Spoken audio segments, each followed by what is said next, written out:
Welcome to all of you, my friends. Today's in lecture we discuss about a basic concept of geography and we discuss about some basic understanding of latitude and longitude. नमस्कार दोस्तों, आज के lecture में हम बात करेंगे geography के कुछ बेसिक जो इम्पॉर्टेंट टॉपिक होते हैं, जिनमें से कि एक टॉपिक रहा है लैटिट्यूड एंड लॉन्गिट्यूड, और उसकी अंडरस्टैंडिंग हम जानने की कोशिश करेंगे। उसके बेसिक को हम पकड़ेंगे ताकि हम समझ पाएँ कि आपको ज़्यादा से ज़्यादा रटना ना पड़े ज्योग्राफी में। आप केवल एक अंदाज़ा लगा करके भी समझ पाएँ कि ज्योग्राफी के अंदर जब ज्योग्राफी के कोई क्वेश्चन आपको आए तो आप समझ पाएँ कि किस तरह से देश के अंदर, दुनिया के अंदर वहाँ की क्या ज्योग्राफिकल लोकेशन को देख करके आप समझ पाएँ और उस आंसर को आप दे पाएँ। तो ये जानने के लिए आपके पास में एक ज्योग्राफी की बेसिक अंडरस्टैंडिंग होना चाहिए, और उस बेसिक अंडरस्टैंडिंग में एक टॉपिक लैटिट्यूड और लॉन्गिट्यूड के बारे में नॉलेज होना भी शामिल रहता है। तो चलिए देर नहीं करते हैं, हम शुरुआत कर देते हैं अपने टॉपिक की। देखिए, लैटिट्यूड एंड लॉन्गिट्यूड। लैटिट्यूड और लॉन्गिट्यूड ये होता क्या है? लैटिट्यूड और लॉन्गिट्यूड यानी कि जो आप देखिए इस तरह से जो लाइन पृथ्वी जो होती है, पृथ्वी पर जो सीधी लाइनें जो आ रही हैं, है ना, उनको हम कहते हैं लॉन्गिट्यूड। और जो तिरछी लाइनें होती हैं जो हाफ पार्ट में डिवाइड कर रहे हैं, देखिए ये, इनको हम कहते हैं लैटिट्यूड। जो लॉन्गिट्यूड और लैटिट्यूड, ठीक। अब देखिए कि ये लैटिट्यूड लॉन्गिट्यूड को मैं क्यों बताना चाह रहा हूँ।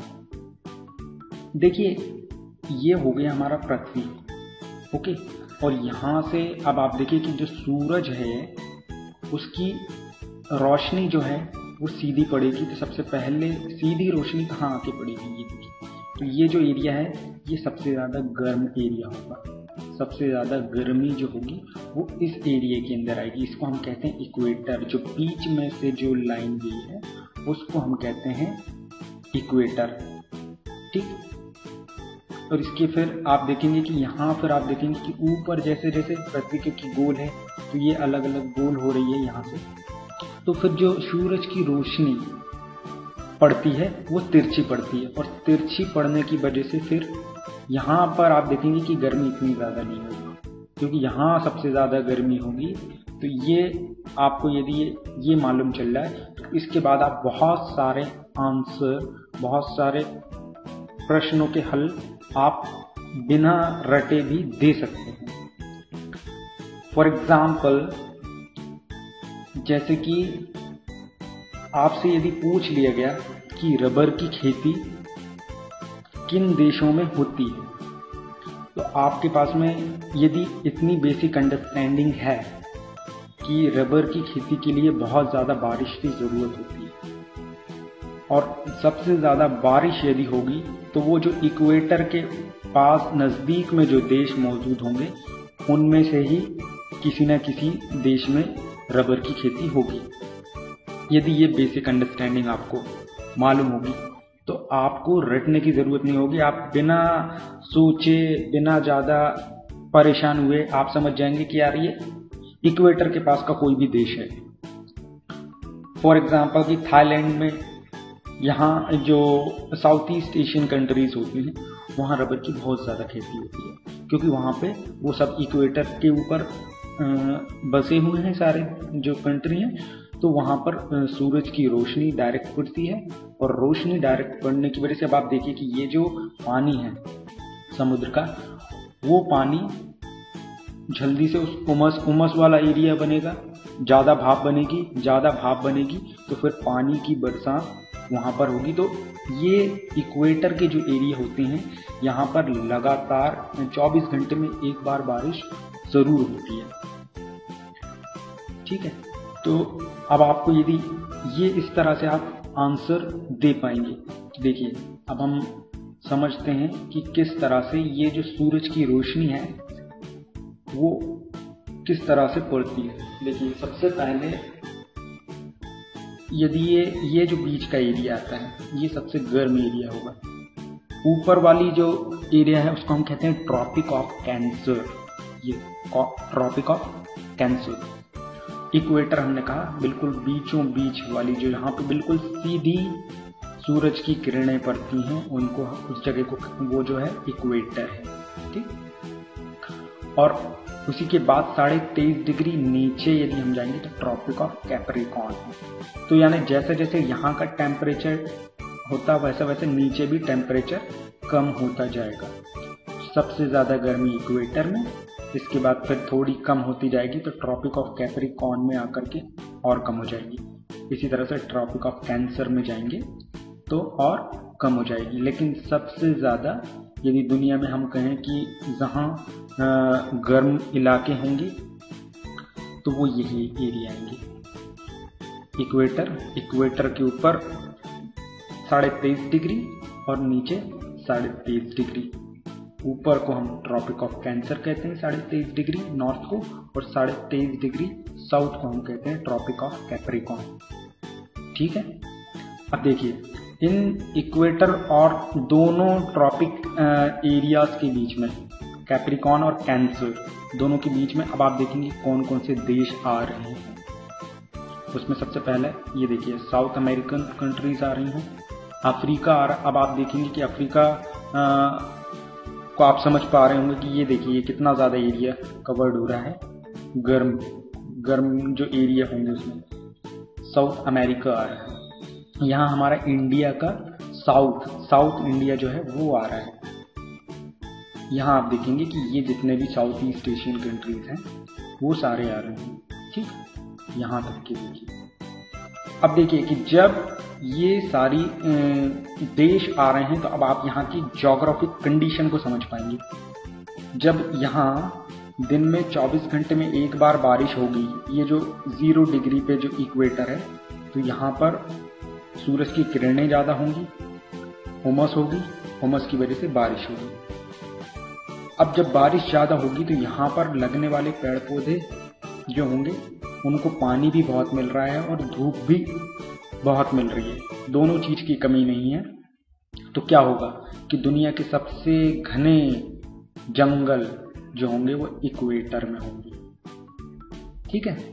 तो यहाँ पर दुनिया के जितने भी घने जंगल होंगे सबसे ज़्यादा वो इस एरिया में होंगे।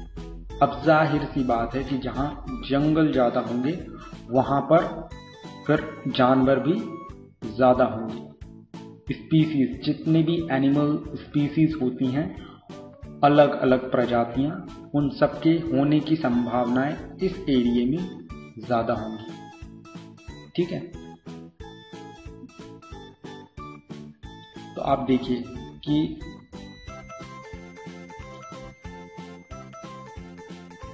नमी की वजह से इक्वेटर पे हुई बारिश, हर 24 घंटे में एक बार बारिश हुई, लगातार सूरज की किरणें पड़ती हैं तो पेड़ पौधों के लिए वो उनको ग्रो होने में बहुत हेल्प करती है। यदि हम बात करें जहाँ ऊपर वाले जो एरिया आते जाते हैं वहाँ पर सूरज की किरणें सीधी नहीं पड़ती। आप देखिए कि आते आते वो तिरछी हो जाएंगी और तिरछी होते होते यहाँ पर तो बिल्कुल ख़त्म हो जाती है। तो आप देखेंगे कि ये इतना जो एरिया है, एक वो अपना दिन और रात का कॉन्सेप्ट होता है कि यहाँ तक सूरज की रोशनी आ रही है तो ये दिन हो गया, ये वाला एरिया नाइट का हो गया, रात में। फिर इसके बाद जब पृथ्वी घूम जाएगी तो ये एरिया हो जाएगा दिन का और ये एरिया हो जाएगा नाइट का। ठीक। तो आप देखिए, अब इसको यदि आप समझ पाएंगे तो आप देखेंगे कि ये हम बात करें कि रेनफॉल डिस्ट्रीब्यूशन यदि जो होता है दुनिया के अंदर, आप देखेंगे ये पीला कलर से बता रहे हैं कि सबसे ज़्यादा वहाँ बारिश होती है, वहाँ पीले कलर से इंडिकेट किया गया है। आप देखिए कि ये पीले कलर से आ रहा है। ये सारे देश जो हैं वो कहाँ आ रहे हैं? इक्वेटर में आ रहे हैं। ये अभी मैंने बताया था आपको, साउथ ईस्ट एशियन कंट्रीज जो हैं वो सारी की सारी इक्वेटर पे आ रही हैं। All of these countries are located in equator. That's the main reason these areas covered a very vast rainfall in the world. Okay. अब आप देखिए कि आप जब नीचे आते जाएंगे जहाँ कम रेनफॉल होती है वो आपको ग्रीन से इंडिकेट किया गया होगा। क्यों? क्योंकि ये देखिए ये एरिया जो है वो इक्वेटर से बहुत ऊपर है, 3.5 डिग्री से भी। तो देखिए यहाँ पर ठंड होगी, और ठंड होगी तो अब देखिए कि ठंड में ज़्यादा पेड़ पौधे सरवाइव नहीं कर सकते हैं। तो ऊपर का ये जो है रशिया वाला एरिया, रशिया है, ये रशिया में यहाँ पर पेड़ पौधे इतने ज़्यादा नहीं होंगे क्योंकि यहाँ पर रेन डिस्ट्रीब्यूशन कम है। यहाँ पर आपको ज़्यादातर बर्फ़ ही मिलेगी। इसी तरह से आप यहाँ आएंगे तो ये अमेरिका है, यहाँ पर तो आपको अच्छा एटमॉस्फेयर मिलेगा। लेकिन फिर यहाँ से कनाडा चालू होता है, और कनाडा के बाद यदि आप ऊपर आएंगे तो यहाँ पर तो फिर आपको बहुत कम, यहाँ पर फिर बहुत कम चांस है क्योंकि यहाँ आपको बिल्कुल ठंडा प्लेसेस हैं, बिल्कुल ठंडी जगह है, और यहाँ पर बहुत कम पॉपुलेशन है। क्योंकि पॉपुलेशन किस एरिया में रहना, किस एरिया में सबसे ज़्यादा पॉपुलेशन रहना चाहिए, जहाँ पर उनको ना ज़्यादा गर्मी हो और ना ज़्यादा सर्दी हो। तो ऐसी लोकेशन कौन से जगह मिलेगी आपको? आप देखेंगे कि इक्वेटर के बाद में जो 23.5 डिग्री का जो नॉर्थ है और 23 डिग्री साउथ। इसके अलावा यदि आप यहाँ तक की बात करें तो ये जो है ये यूरोपियन कंट्रीज जो आती हैं, यानी 23.5 डिग्री नॉर्थ से लेकर के 66.5 डिग्री नॉर्थ जो है, इतना ये जो एरिया ये सबसे आइडियल टेम्परेचर है। अब यहाँ पर तो हम इसको इसलिए नहीं बोल सकते क्योंकि यहाँ पर तो लैंड एरिया ही अवेलेबल नहीं है इतना। यहाँ तो है क्योंकि ये पूरा का पूरा यूरोपियन कंट्री आ रहा है इसमें, है ना। तो यही कारण तो नहीं है कि यहाँ पर सबसे ज़्यादा इंडस्ट्री ग्रोथ जो है वो इस एरिया में इसलिए है क्योंकि यहाँ का टेम्परेचर इतना आइडियल है। यहाँ पे लोग रह सकते हैं, यहाँ आराम से अपना जिस भी चीज़ को आप लगाते हैं तो हर चीज़ का एक आइडियल टेम्परेचर यहाँ पर है। तो ये सबसे ज़्यादा प्रोग्रेसिव कंट्रीज भी आप देखेंगे कि ये एरिया है ना, इंडस्ट्रीज सबसे ज़्यादा यहीं ग्रोथ करती है।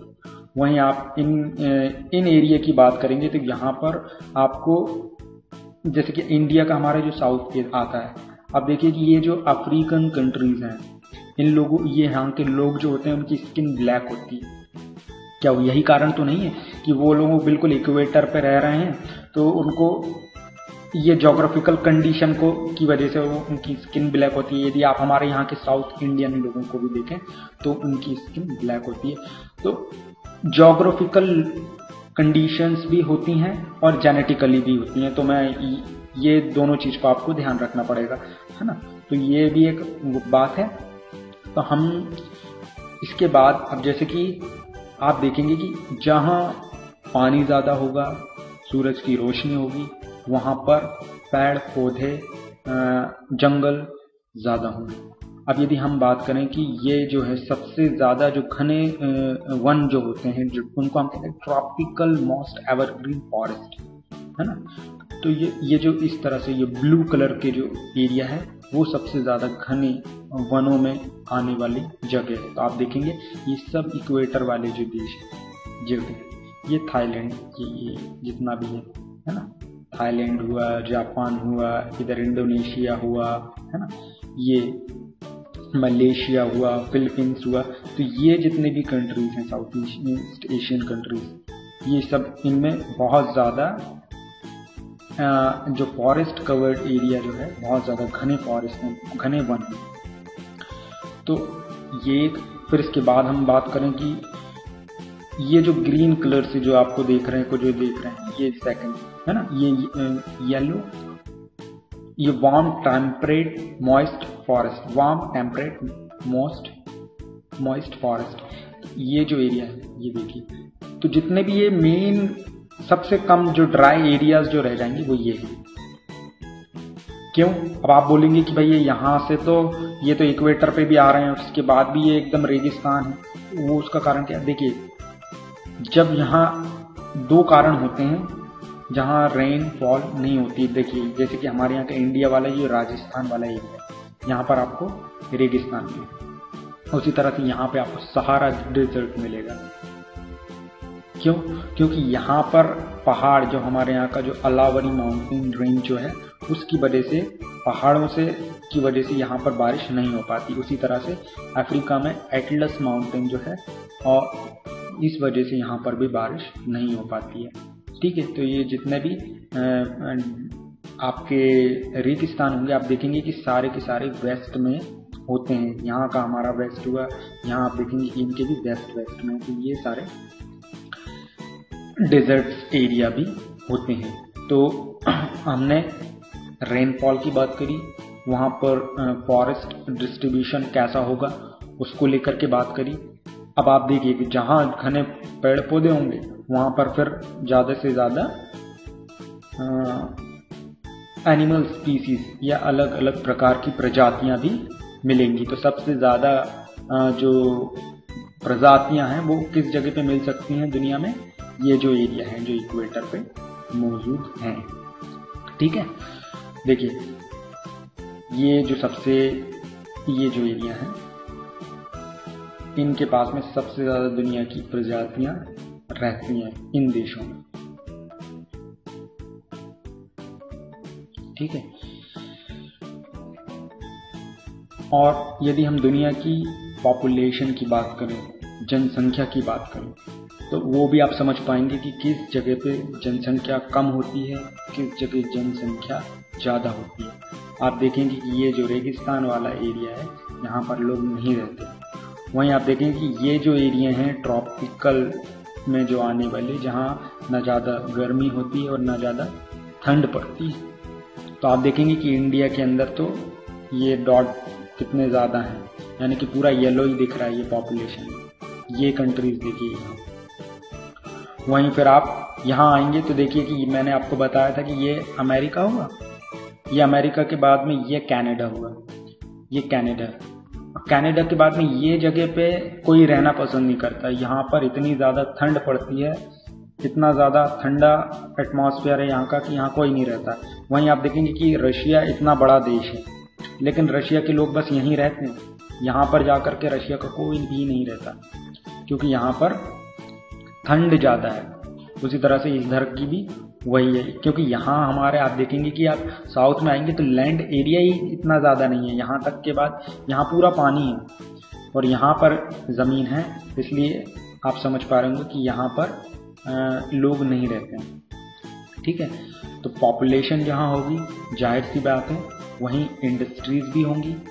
जहाँ इंडस्ट्रीज होंगी वहाँ पर वहाँ के लोगों को ज़्यादा उनकी लाइफ स्टैंडर्ड, उनका लिविंग स्टैंडर्ड बहुत ज़्यादा हाई होगा, अच्छा होगा। ठीक है, तो ये कंट्रीज जो हैं यूरोपियन कंट्री, क्योंकि यहाँ का आइडियल टेम्परेचर है, सबसे अच्छा टेम्परेचर वो इस एरिया का है, इसलिए सबसे ज़्यादा इंडस्ट्रियल ग्रोथ जो है वो इसी एरिया में है।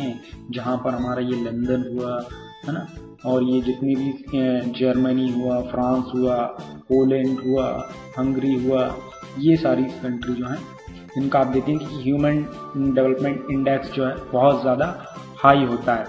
ठीक है, तो हमने अभी बात करी ज्योग्राफी के बेसिक टॉपिक में। आज हमने बात करी थी लैटिट्यूड एंड लॉन्गिट्यूड को लेकर के। Sun rays directly comes to equator and these areas have very moist condition because of ocean. Okay, so ocean waters. So in that region every 24 hours rain happen. Okay, so that's the main reason the forests are covered in that region. Very heavily dense forests are situated in these locations. Okay, and then compared to other, like here is 23.5 degree south north and 23.5 degree south. Okay, there is a very low temperature, no one can survive here. Okay, and the same situation in South Pole, it is called Antarctica, and no populations, no any species, no plants survive here. So both pole, South Pole and North Pole, face same situation, only populations grow in these areas. So I think everyone, you can understand the basic understanding of latitude and longitude, how these lines you can easily to judge time, location, atmosphere, populations and forest. Everything you can easily to judge and give the answers without any problem if you know the basic of latitude and longitude. I hope it will help you in examination to all of you. If you have any doubt, if you have any questions, you should ask me in my comment box, video comment box. You all asked, and definitely I will give the answers in your doubt. तो आज हमने जो बात करी है, मैं समझता हूँ कि आपको एग्जाम में हेल्प करेगी। यदि आपको फिर भी कहीं कुछ दिक्कत आ रही है, यदि आप इसको समझ नहीं पा रहे हैं, तो आप ज़रूर से वीडियो के कमेंट बॉक्स में मुझे बताइए। मैं आपकी सारे डाउट को दूर करने की कोशिश करूँगा। दोस्तों, यदि आपने मेरा चैनल अभी तक सब्सक्राइब नहीं किया है तो आप ज़रूर से सब्सक्राइब कर लीजिए। इसका कोई चार्ज नहीं है। मैं लगातार इस तरह के एजुकेशनल वीडियो लेकर के आ रहा हूँ जो आपको एग्ज़ाम में हेल्प करेंगे। आप इन्हें देखिए, बार बार देखिए, और इनमें यदि कोई डाउट आते हैं तो आप मुझे बताइए। यदि आपको ये वीडियो अच्छा लगा है तो चैनल को, इस वीडियो को आप लाइक करना और शेयर करना मत भूलिए। नमस्कार।